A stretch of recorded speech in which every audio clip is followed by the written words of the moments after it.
People of the internet, I have returned to speculate on a new brand as if it were to become alive. So IKEA, this was kind of an interesting idea because I think everyone knows IKEA and maybe has busted their knuckles at one time or another using their kind of chintzy tools to build their very chintzy but space-saving furniture.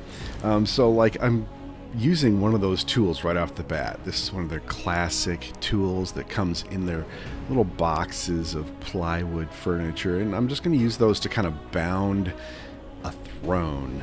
I feel like this guy, he's going to be sitting on this throne entertaining whomever is in front of him, and I give him that kind of laid back feel, and I kind of wanted to cross his legs, but man, it was giving me fits as I was drawing this thing. You know how I think at this point, yep, there it is. I decided that, oh heck with it, I'm gonna have him cross his other leg, and for some reason that kind of worked for me.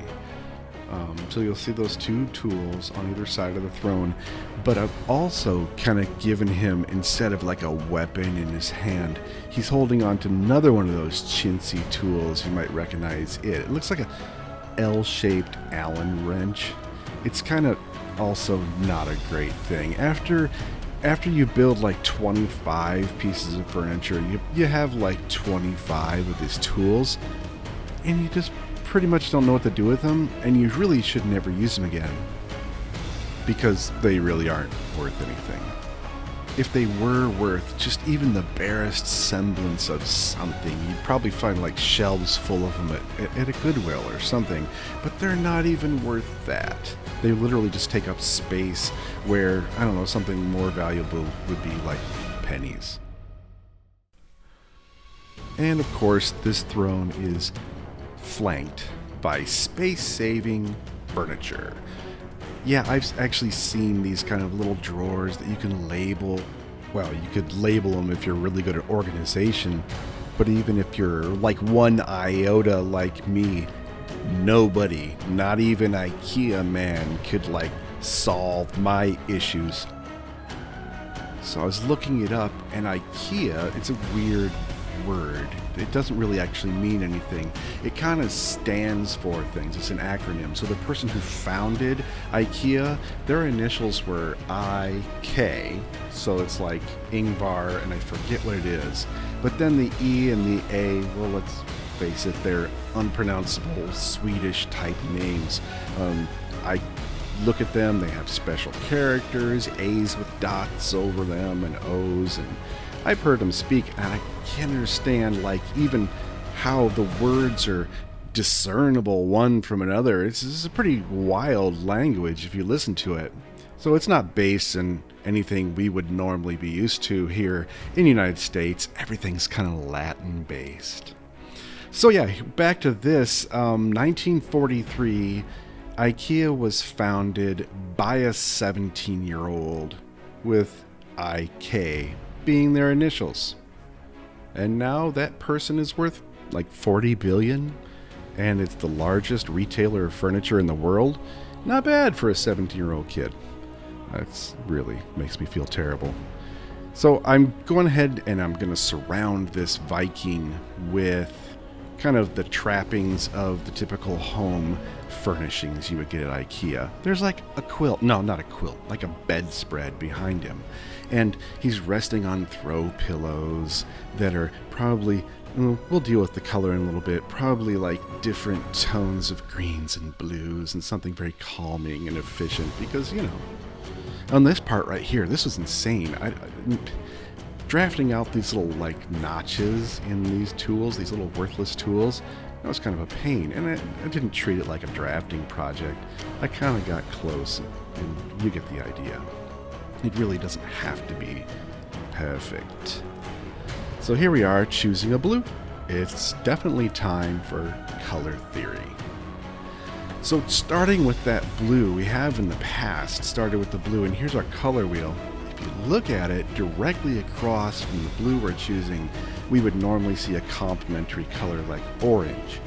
Why do we choose that? Because it really makes color pop when you get the color harmony right, but we're going to go with a different kind of complement called a split complementary scheme. So we're going to kind of tend towards the oranges and the reds that are going to be paired with this blue. If it was just straight up orange, I mean, that's between you and me, my favorite color harmony. But blue and orange is also like everywhere. Every action movie poster in the universe is blue and orange. And for dang good reason. It's hot. HAWT. In case that's what the kids are saying. At least they were like 3 years ago. I'm very hip. Just kidding. Really not hip if you couldn't tell already. And so, gonna add a little bit more blue back into the shadows because we're not afraid. And I'm gonna make this dude like all the good Norwegian people I know. I know some Swedes, I know some Norse, Danish people. Yeah, they're all pale. It's like they never go outside. I'm not sure that was a thing for Vikings because they were kind of like pirates. Actually, the word Viking does mean pirate in Old English. They were known for the typical raiding of coastlines and things, and people were kind of scared of them. If you heard the Vikings were coming, that was a problem. Hide the fine china. So I didn't give this guy the typical look of the Vikings you see, like the Minnesota Vikings. Did you know that Vikings didn't wear horned helmets? It's just not a thing. It's something we've all kept around because I think we like the idea of it. But really, there was only a couple ceremonial helmets that they found. Nobody wore that thing. It's ceremonial. Nobody wants to fight with big horns sticking out the side of their head. I actually think it'd be more of a liability than anything else. You're not going to run up and gore somebody with your helmet and the horns. But you might get hit in one of those horns and just wrench your neck. But like so many people, we get our ideas about different cultures from movies and comic books. This is just not the case. So this guy's wearing kind of bright colors, and I don't think that really was a thing. We're kind of hanging on to these colors because it's IKEA. We need this kind of split complementary scheme. But otherwise, it'd be stuff that was pretty neutral tone. They are wearing these kind of loose, baggy pants. They totally, MC Hammer. No, they weren't MC Hammer pants, but they're kind of like that with the bagginess in the crotch hole area.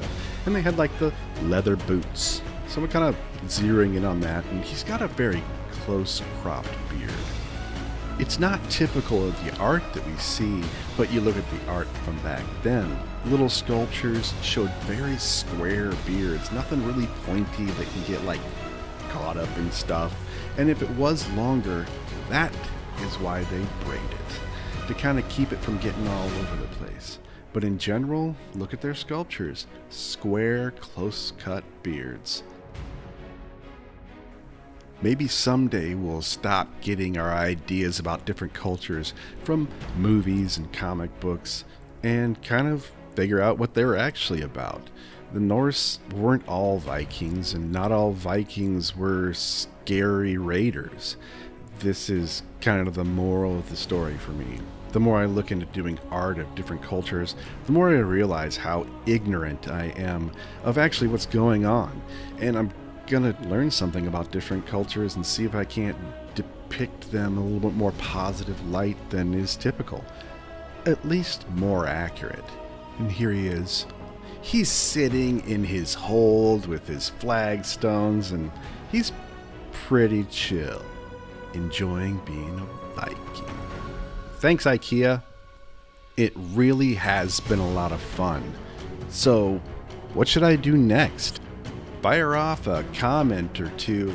There's a whole lot of brands out there that kind of need this treatment. And we've once again arrived at that moment where I ask you to like this video. Like it by hitting the thumbs up, and if you really like it, go ahead and subscribe to my channel if you haven't already. And if you've subscribed and haven't hit this little bell that's down there, you won't know whether or not I put something out right away. YouTube will tell you. But also go ahead and share it. Share it with the creative and non-creative types alike. Sometimes it's just fun to watch people scribble. And finally, create. Create something, even if it's a better day for someone else.